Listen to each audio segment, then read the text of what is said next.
ಲಕ್ಷ್ಮೀದೇವಿಯು ಭಾಗ್ಯದೇವತೆಯು ಕೃಷ್ಣನನ್ನು ತನ್ನ ಪತಿಯಾಗಿ ಏಕೆ ಆರಿಸಿಕೊಂಡಳು?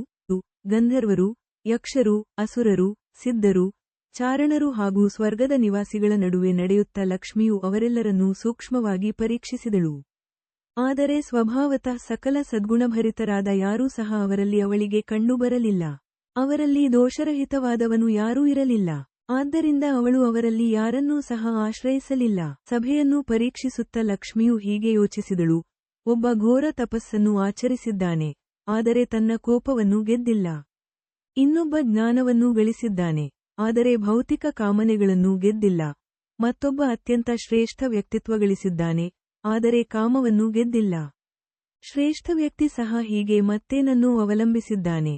ಹೀಗಾಗಿ ಅವನು ಪರಮ ನಿಯಂತ್ರಕನಾಗಲು ಹೇಗೆ ತಾನೇ ಸಾಧ್ಯ? ಒಬ್ಬನು ಧರ್ಮದ ಪೂರ್ಣ ಜ್ಞಾನವನ್ನು ಹೊಂದಿಯೂ ಸಕಲ ಜೀವಿಗಳಲ್ಲಿ ಸಹಾನುಭೂತಿ ಇಲ್ಲದವನಾಗಿರಬಹುದು. ಇನ್ನೊಬ್ಬನಲ್ಲಿ ಅವನು ಮಾನವನೇ ಆಗಿರಲಿ, ದೇವತೆಯೇ ಆಗಿರಲಿ, ವೈರಾಗ್ಯವಿರಬಹುದು, ಆದರೆ ಅದು ಮುಕ್ತಿಗೆ ಕಾರಣವಾಗಲಾರದು.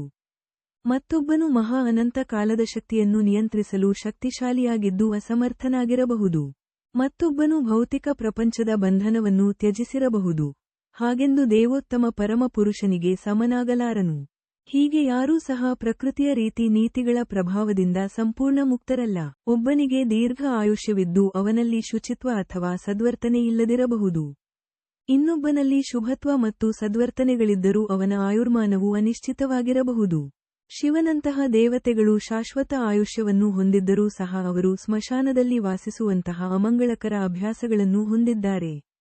ಇನ್ನುಳಿದವರು ಎಲ್ಲ ರೀತಿಗಳಲ್ಲೂ ಅರ್ಹರಾಗಿದ್ದು ದೇವೋತ್ತಮ ಪರಮಪುರುಷನ ಭಕ್ತರಾಗಿರುವುದಿಲ್ಲ. ಶುಕಮುನಿಗಳು ಮುಂದುವರಿಸಿದರು. ಹೀಗೆ ಕೂಲಂಕಷವಾಗಿ ವಿಚಾರ ಮಾಡಿದ ಬಳಿಕ ಭಾಗ್ಯದೇವತೆಯು ಮುಕುಂದನನ್ನು ತನ್ನ ಪತಿಯಾಗಿ ವರಿಸಿದಳು.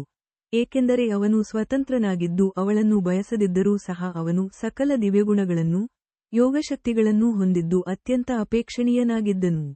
ದೇವೋತ್ತಮ ಪರಮ ಪುರುಷ ಬಳಿಗೆ ಹೋಗಿ, ಲಕ್ಷ್ಮಿಯು ಜೇನಿಗಾಗಿ ಹುಡುಕುತ್ತ ಜೇನಿಸುತ್ತಿರುವ ದುಂಬಿಗಳಿಂದ ಆವೃತವಾದ ನವಜಾತ ಕಮಲಪುಷ್ಪಗಳ ಹಾರವನ್ನು ಅವನ ಕೊರಳಿಗೆ ಹಾಕಿದಳು. ಆ ಬಳಿಕ ಭಗವಂತನ ವಕ್ಷಸ್ಥಳದಲ್ಲಿ ತನ್ನ ಸ್ಥಾನವನ್ನು ನಿರೀಕ್ಷಿಸುತ್ತಾ ಅವಳು ನಾಚಿಕೆಯಿಂದ ನಸುನಗುತ್ತ ನಿಂತಳು. ದೇವೋತ್ತಮ ಪರಮ ಪುರುಷನು ಮೂರು ಲೋಕಗಳ ತಂದೆ.